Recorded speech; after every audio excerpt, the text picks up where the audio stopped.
सुबह 8 बजे से पहले कुछ भी नहीं खाना, शाम को 6-7 बजे के बाद कुछ भी नहीं खाना। 10 घंटे के ब्रैकेट में आपने खाया और सूर्यास्त होने के बाद कुछ नहीं खाया। कम खाने नहीं बोला जा रहा है, कम टाइम के गैप में, कम टाइम फ्रेम में खाने बोला जा रहा है। जब आप ऐसा करते हैं तो हम देखते हैं कि पेशेंट का जो नींद अच्छी हो जाती है, कॉन्स्टिपेशन ठीक होने लगता है, blood sugar blood pressure reduce होने लगता है, उनका दर्द कम होने लगता है, उनकी वीकनेस कम होने लगती है, उनका ब्रेथलेसनेस ठीक होने लगता है। Don't eat anything after sunset if you can do it. ये इसको समझने के लिए आपको circadian rhythm of the body समझना पड़ेगा। हमारे बॉडी का एक सर्केडियन क्लॉक है, दिनचर्या जिसे बोलते हैं। जिस तरह से आपका पूरा परिवार है, आपके परिवार में जितने भी मेंबर हैं उनका एक दिनचर्या है। उसमें एक बच्चा होगा तो उसका भी दिनचर्या है। सुबह 6 बजे उठेगा, 6:15 बजे पॉटी जाएगा, फिर ब्रश करेगा, फिर ब्रेकफास्ट करेगा, फिर स्कूल वैन में चढ़ेगा, 2 बजे आ जाएगा, फिर ट्यूशन पढ़ने जाएगा, फिर खेलने जाएगा, फिर थोड़ा पढ़ाई करेगा, फिर रात को 10 बजे फिर सो जाएगा। और वो रोज चलता है, एवरी सिंगल डे। इसे कहते हैं दिनचर्या उसका। लेकिन आपका दिनचर्या उससे अलग हो सकता है। ऑफिस जाएंगे या खाना बनाएंगे और वो रोज चलता है। Every 24 hour it repeats. Anything which repeats every 24 our is called circadian rhythm. हमारे बॉडी का भी एक सर्केडियन रिदम है और जो कि हर 24 घंटे में रिपीट करता है। कौन सा हार्मोन कब कितना रिलीज होना है वो circadian rhythm of the body decide करता है।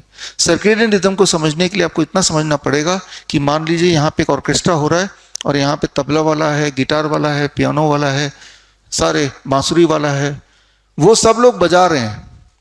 आपको जो सुनाई दे रहा है दैट इज कॉल्ड म्यूजिक, क्योंकि उनके बीच में एक हार्मनी है, ताल मेल है। मैं क्या करता हूं, चालाकी से तबले वाले को या बांसुरी वाले को हिला देता हूं, उसे डिस्टर्ब कर देता हूं। वो डिस्टर्ब हो गया तब भी बजा रहा है। उसके डिस्टर्ब होने से क्या बाकियों का और उसका तालमेल बिगड़ेगा या कि नहीं बिगड़ेगा? बिगड़ जाएगा। लेकिन तब भी वो बजा रहा है और बाकी तब भी बजा रहे हैं। अब जो आपको सुनाई देगा that should be called as noise. Music नहीं रह गया। म्यूजिक और नॉइज में फर्क इतना ही है कि जब तालमेल इन बिटवीन खो जाए तो वो ही म्यूजिक नॉइज के रूप में सुनाई देती है। ठीक इसी प्रकार हमारी जो जिंदगी है, हमारी जो बॉडी है, हमारे बॉडी में हार्ट है, लंग्स है, स्टमक है, ब्रेन है, ये सारे इंस्ट्रूमेंट्स हैं ऑर्केस्ट्रा की तरह। इन सब के बीच में भी एक ताना बाना है, एक हार्मनी है। और जब इन सब के बीच की ट्यूनिंग ठीक रहेगी तो हमारी जिंदगी म्यूजिक बन जाएगी। अब जरा सोच के देखिए, ये सारा आप देख रहे हैं घड़ी में यही सारे जो गियर्स हैं पीछे लगे रहते हैं। मैंने इसको आगे कर दिया। इनमें से मैं अगर एक को भी छेड़ूंगा, इंटेस्टाइन को छेड़ता हूं, इसकी स्पीड को थोड़ी कम कर देता हूं, तो क्या बाकियों को डिस्टर्बेंस होगी? बाकी भी कनेक्टेड है तो सबको होगी। छोटे वाले को भी छेड़ूंगा तब भी बड़े वाले डिस्टर्ब होंगे, बड़े वाले को छेड़ूंगा तब भी सारे डिस्टर्ब होंगे। एक को भी ठीक से चलाना है तो वो तभी ही चलेगा ठीक से जब बाकी भी कनेक्टेड ठीक से चलेंगे। तालमेल, राइट? तो हमारे body, this is called the circadian rhythm of the human body. अगर सर्केडियन रिदम को हम बिगाड़ दें तो then the life is noise. इसी को बीमारी कहते हैं। सर्केडियन रिदम बिगड़ जाने को ही बीमारी कहते हैं।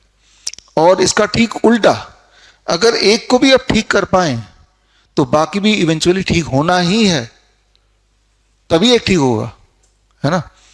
तो सर्केडियन रिदम को ठीक करने का सबसे पहला और सबसे पावरफुल तरीका है don't eat after sunset. Time as medicine. आपने देखा होगा चिड़िया है, बंदर है, जानवर हैं, एक पर्टिकुलर टाइम के बाद नहीं खाएंगे। वो इंसान ही है कि रात को 12 बजे भी खा सकता है, जोमेटो से मंगा सकता है, स्विगी से मंगा सकता है ना, आधी रात को। इंसान ही बीमार रहता है। बंदर को आप 7-8 बजे केले लेके दीजिए, रात को नहीं खाएगा, आपके ऊपर ही फेंकेगा, अगले दिन खाएगा वो। तो इंसान ने अपने नियम को ब्रेक किया, इसलिए हम बीमार रहते हैं। बड़ी से बड़ी बीमारी का आसान से आसान इलाज घर बैठे ही हो सकता है। अधिक जानकारी के लिए कांटेक्ट करें nearest doctor BRC clinic @home।